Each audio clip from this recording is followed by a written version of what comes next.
गुजरे हुए 60 दिनों में ईरान ने अपने आप को मजबूत से भी ज्यादा मजबूत कर लिया है और आने वाले कई सालों तक अमेरिका अब ईरान को हरा नहीं सकता। अमेरिका के पास सिर्फ एक ऑप्शन बचा है, परमाणु हथियार। ईरान के परमाणु प्रोग्राम को खत्म करने के लिए हो सकता है कि फ्यूचर में अमेरिका परमाणु हथियार का इस्तेमाल कर ले। यह बात मैं नहीं कह रहा हूं, बल्कि अमेरिका के एक अधिकारी की तरफ से कुछ ऐसा बोला गया है। लेकिन अमेरिका परमाणु हथियार इस्तेमाल कर भी लेता है, उसके बावजूद भी ईरान का परमाणु प्रोग्राम शायद पूरी तरह से खत्म नहीं हो पाएगा।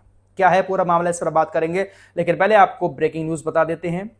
20 जून 2026 को अमेरिका और ईरान के बीच स्विट्जरलैंड के अंदर एक समझौते पर जो सिग्नेचर हुए थे, वो समझौता आज खत्म हो चुका है। समझौता खत्म होने के बाद आज से ईरान पूरी तरह से आजाद हो चुका है।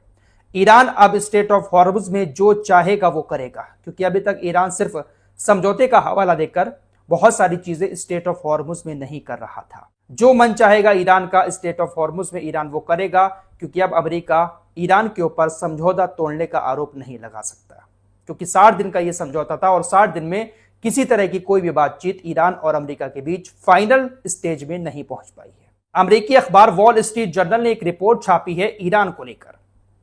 ईरान ने इन 60 दिनों का इस्तेमाल बहुत अच्छे से किया और इन 60 दिनों का इस्तेमाल करके ईरान ने अपने आप को बहुत ज्यादा मजबूत कर लिया।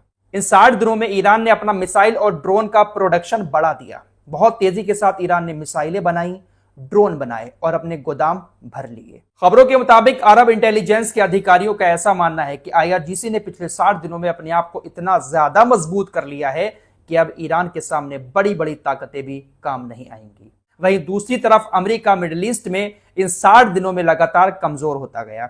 तकरीबन 85% एयर डिफेंस सिस्टम की मिसाइलें मिडिल ईस्ट के अंदर अमेरिका की खत्म हो चुकी हैं। अमेरिकी सेना के पास टॉमहॉक मिसाइलों का स्टॉक भी बहुत ज्यादा कम हो चुका है। मिडिल ईस्ट में अमेरिका की सेना इस वक्त काफी कमजोर नजर आ रही है, इसलिए ईरान को हरा पाना बहुत मुश्किल है। वॉल स्ट्रीट जर्नल ने लिखा कि अगर ईरान के ऊपर हमला होता है तो ईरान अरब कंट्रीज पर लगातार हमले करेगा। वॉल स्ट्रीट जर्नल की रिपोर्ट के मुताबिक ईरान पर अगर हमला होता है तो ईरान फारस की खाड़ी में इंटरनेट केबल को काट सकता है। साथ ही साथ कुवैत और बहरीन के अंदर बहुत सारे शिया समुदाय के लोग रहते हैं। ईरान वहां पर अशांति फैला सकता है। कुवैत के अंदर घुसकर ईरान की सेना जमीनी हमले भी कर सकती है। वॉल स्ट्रीट जर्नल ने कुछ इस तरह की लिस्ट तैयार की है कि ईरान ऐसी योजना बना रहा है। ईरान को लेकर इस तरह की बातें कोई ईरान का मीडिया नहीं लिख रहा है, बल्कि खुद ट्रंप के देश का मीडिया लिख रहा है। लगातार अमेरिकी मीडिया अब इस बात पर चर्चा कर रहा है कि ईरान अमेरिका से मिडिल ईस्ट में काफी मजबूत है। एक खबर चल रही है कि ईरान ने अपने 460 किलो यूरेनियम को पिकैक्स की पहाड़ियों के नीचे बनी हुई सुरंगों के अंदर रखा हुआ है और वहीं पर ईरान परमाणु प्रोग्राम चला रहा है। पिकैक्स की पहाड़ियों के बारे में आपको पहले ही बता चुका हूं। पिकैक्स की जो पहाड़ियां हैं वो इस तरह की बनी हुई हैं कि वहां पर पहुंच पाना किसी आम इंसान के बस की बात नहीं है। ऊपर पहाड़ होता है, उसके नीचे अलग पहाड़ होता है, फिर उसके नीचे एक और अलग पहाड़, फिर एक बहुत बड़ा सा पहाड़। अजीब एक माया जाल है पहाड़ों का। उसी पिकैक्स की पहाड़ियों के माया जाल के नीचे ईरान ने सुरंगें बना रखी हैं। उन्हीं सुरंगों में ईरान अपना परमाणु प्रोग्राम चला रहा है, ऐसा अमेरिका का मानना है। अमेरिका इन्हीं पिकैक्स की पहाड़ियों से ईरान के यूरेनियम को निकालना चाहता है। अब अमेरिका के सामने सबसे बड़ी मुश्किल यह है कि ये जो पिकैक्स की पहाड़ियां हैं, यहां पर सबसे खतरनाक जो बंकर बस्टर बम है अमेरिका के पास, अगर अमेरिका उस बम को भी गिराता है तो वो बम भी सिर्फ 1-2 पहाड़ियों तक ही पहुंच पाएगा। उन पहाड़ियों में बनी ईरान के सुरंग तक नहीं पहुंच पाएगा। इसीलिए सिर्फ एक ऑप्शन है अमेरिका के पास, वो है परमाणु हथियार।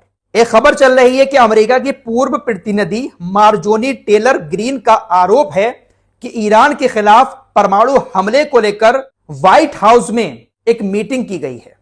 इन्होंने कहा कि अमेरिका और ईरान काफी चिंता में पड़े हुए हैं, क्योंकि ईरान के पास काफी ज्यादा यूरेनियम मौजूद है और ईरान इससे कई सारे परमाणु हथियार बना सकता है। इसीलिए अमेरिका पिकैक्स की पहाड़ियों में ईरान के यूरेनियम को नष्ट करने के लिए टैक्टिकल परमाणु हथियार का इस्तेमाल करने पर विचार कर सकता है। सोशल मीडिया पर इनके बयान के हवाले से ऐसा दावा किया जा रहा है कि अगर टैक्टिकल परमाणु हथियार का इस्तेमाल अमेरिका कर भी लेता है, फिर भी ईरान की पिकैक्स की पहाड़ियों को पूरी तरह से तबाह नहीं किया जा सकता।